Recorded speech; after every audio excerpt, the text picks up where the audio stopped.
ओम नमो भगवते वासुदेवाय नमः। नमस्कार, मैं ज्योतिषाचार्य वरुण प्रकाश ज्योतिष के आज के संस्करण में आपका बहुत स्वागत करता हूँ। हमारे सनातन परिवार के सभी लोग, सभी भाई बंधु, आपका हमेशा कल्याण हो। आप पर ग्रहों का, राशियों का हमेशा सकारात्मक प्रभाव रहे। आप तरक्की करें, आगे बढ़ें, प्रगति के मार्ग पर रहें और अपनी इच्छाओं की पूर्ति करते हुए अपने लक्ष्य को प्राप्त करें। 2025 कई मामलों में बहुत ही इम्पोर्टेंट वर्ष है। 2025 में 4 प्रमुख ग्रहों का गोचर हो रहा है, जो बहुत धीरे रफ्तार से उनका स्थान परिवर्तन होता है, जो एक राशि से दूसरी राशि जाने में काफी समय लेते हैं। जिसमें सबसे पहले स्थान पे आते हैं शनिदेव, जिनका 29 मार्च को गोचर हो गया। वह अपने राशि के, जिस राशि के स्वामी थे कुंभ राशि, वहां से निकलकर वह अब बृहस्पति की राशि मीन राशि में प्रवेश कर गए हैं, जिससे कुंभ राशि पर शनि की 7.5 का अंतिम वर्ष, मीन राशि पे द्वितीय वर्ष और मेष राशि पे शनि की 7.5 की शुरुआत हो गई। दूसरा, जब वह कुंभ राशि से निकलकर मीन राशि में शनिदेव गोचर करेंगे तो वह अब 3 जून 2027 तक वहीं पे रहेंगे।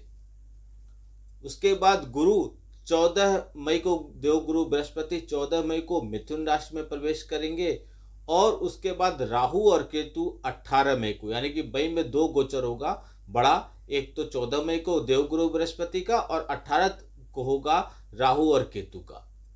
राहु कुंभ राशि में और केतु सिंह राशि में जाएंगे और 6 दिसंबर 2026 तक वहीं पे रहेंगे। तो आज का मेरा यह वीडियो राहु के गोचर पे है।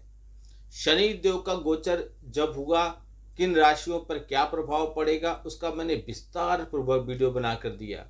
देवगुरु बृहस्पति का जब गोचर होगा, किन राशियों पर कैसा प्रभाव पड़ेगा, उसका भी मैंने विस्तार पूर्वक आपको वीडियो बनाकर दिया है। आप मेरे चैनल पे जाकर अपने राशि के अनुसार से देखकर और क्या सावधानी बरतनी है, क्या करना चाहिए, क्या करने से आपको लाभ मिलेगा, वह सब मैंने विस्तार पूर्वक बताया है। आज का मेरा यह विशेष ब्लॉग राहु के गोचर पर रहेगा।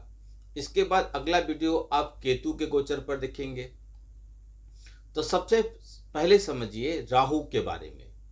राहु क्या है, कैसे राहु काम करते हैं, यह सब समझिए। उसके बाद फिर मैं आपके राशि के बारे में बताऊंगा। राहु को वैदिक ज्योतिष में बहुत ही रहस्यमय ग्रह के रूप में देखा जाता है। बहुत इनका रहस्य बहुत होता है, कुछ समझ में नहीं आती है। राहु के बारे में यह कहा जाता है, यदि आप राहु को प्रसन्न कर ले जाते हैं, वैसे तो कलयुग में खास तौर पे राहु केतु और शनिदेव को प्रसन्न कर ले जाते हैं तो समझिए आपका तो बहुत बड़ा काम बन जाएगा। लेकिन यदि आप राहु को प्रसन्न कर ले जाते हैं, राहु पे इसलिए केंद्रित हूँ क्योंकि आज का विशेष ब्लॉग राहु पर ही संबंधित है।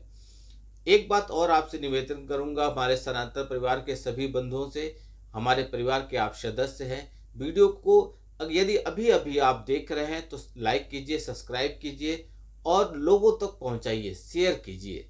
यदि आपको कुछ भी कमेंट बॉक्स में नहीं लिखने को है तो आप जय श्री राम लिख दीजिए। चलिए आगे बढ़ते हैं।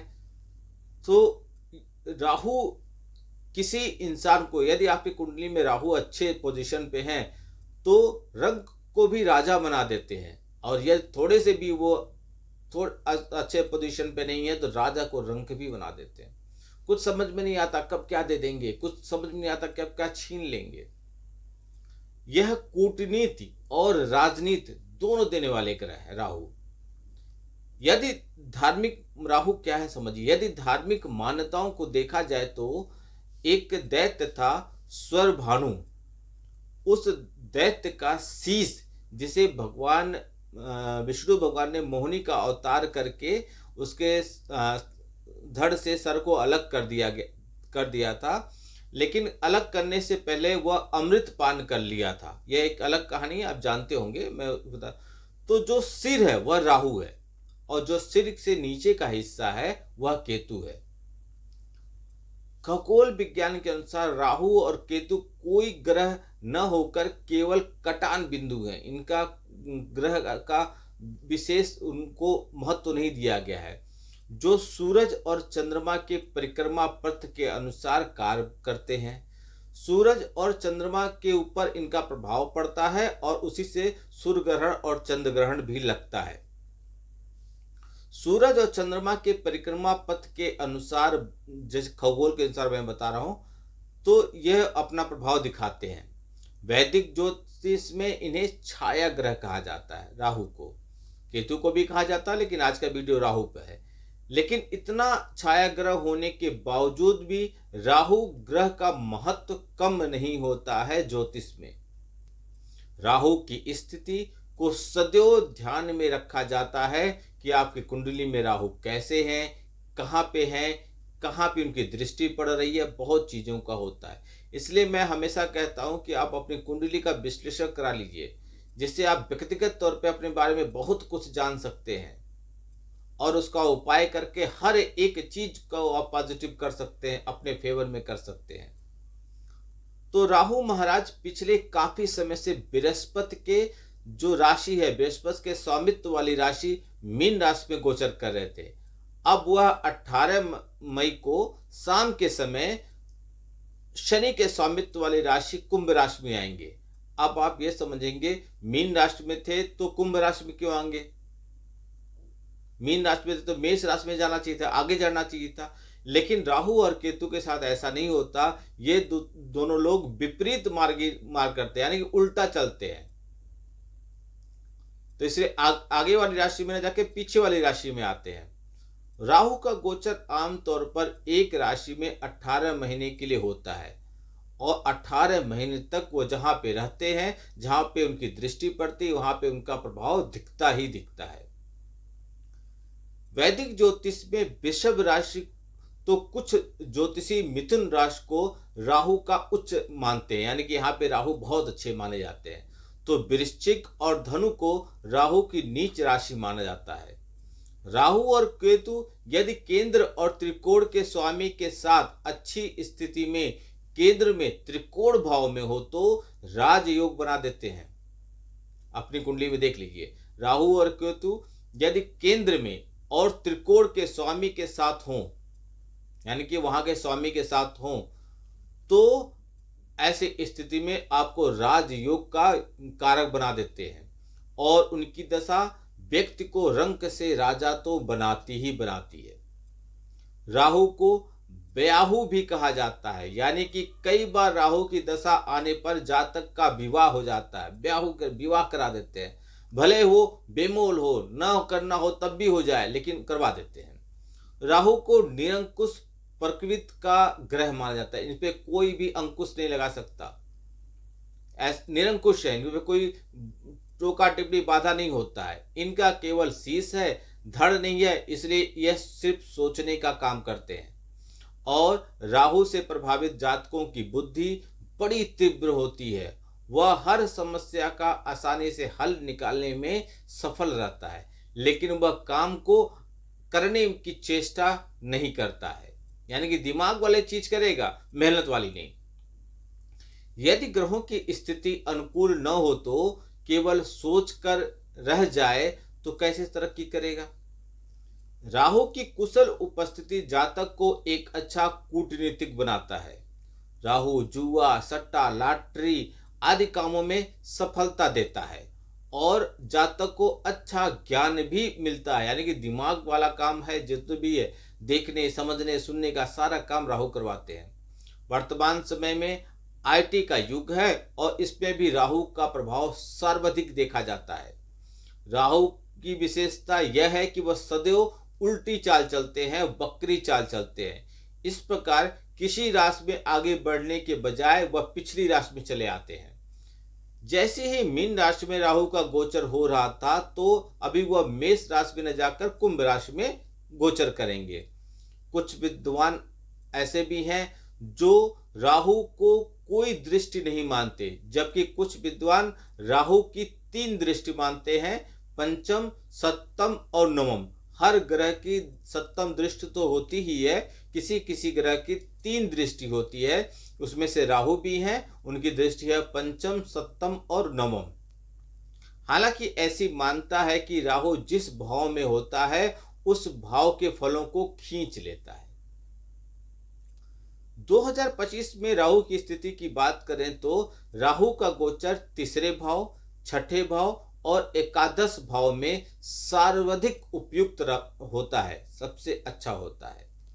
फिर भी विभिन्न ग्रह स्थितियों और कुंडली के भावों के आधार पर राहु के शुभ अशुभ प्रभाव देखने को आपकी इस कुंडली में उनकी स्थिति के अनुसार ही मिलेगा।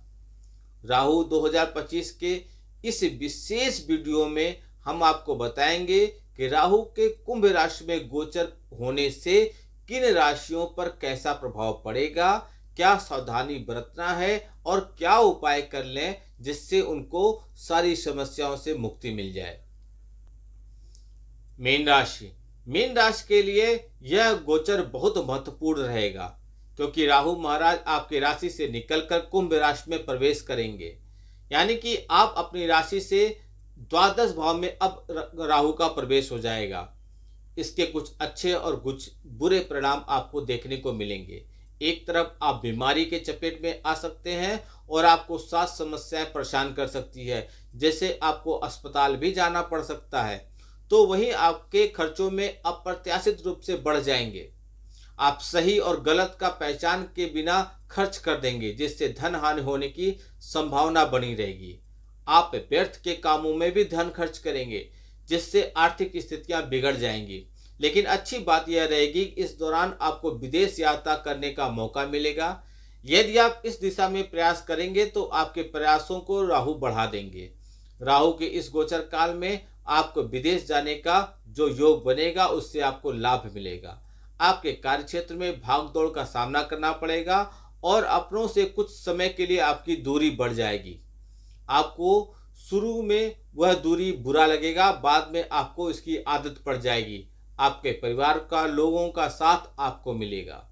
आप उपाय के तौर पर राहु महाराज की कृपा प्राप्त करने के लिए शनिवार के दिन कच्चे कोयले को जल में प्रवाहित कर दीजिए और लगातार करते रहिए हर शनिवार। यह था राहु के गोचर का सभी राशियों पर प्रभाव। 18 मई के शाम को लगभग 5:कुछ पर मिनट, इसलिए कि हमारे देश में अलग अलग जगहों पर समय बदलते रहते हैं, तो उसके हिसाब से तो समझिए 5:कुछ पर राहु जो है वह कुंभ राशि में प्रवेश करने वाले हैं। शनि की राशि है, उसमें अब राहुदेव प्रवेश करेंगे। राहुदेव लगभग 18 महीने वहां रहेंगे। राहु कन्या, कुंभ और तीसरे, छठे और 11वें भाव के लिए इन जगहों पे कन्या राशि, कुंभ राशि तीसरे, छठे और 11वें भाव में अच्छे माने जाते हैं। यह था राहु का गोचर। सभी राशियों पर कैसा प्रभाव पड़ेगा आने वाले समय में आप केतु के गोचर के बारे में समझ पाएंगे। वीडियो को बहुत लोग तक पहुंचाइए, जैसे सभी लोग इसका लाभ उठा सकें। कुंडली का विश्लेषण करा लीजिए, जिससे आप अपने व्यक्तिगत तौर पे अपने जीवन को समझ पाएं। क्या, क्यों, कैसे, कब क्या करना चाहिए समझ लें और उपाय करके आने वाली बाधाओं को दूर करके आगे बढ़ें। आपका दिन शुभ हो। भगवान भोलेनाथ का आशीर्वाद आप पे बना रहे। नमस्कार। जय श्री राम।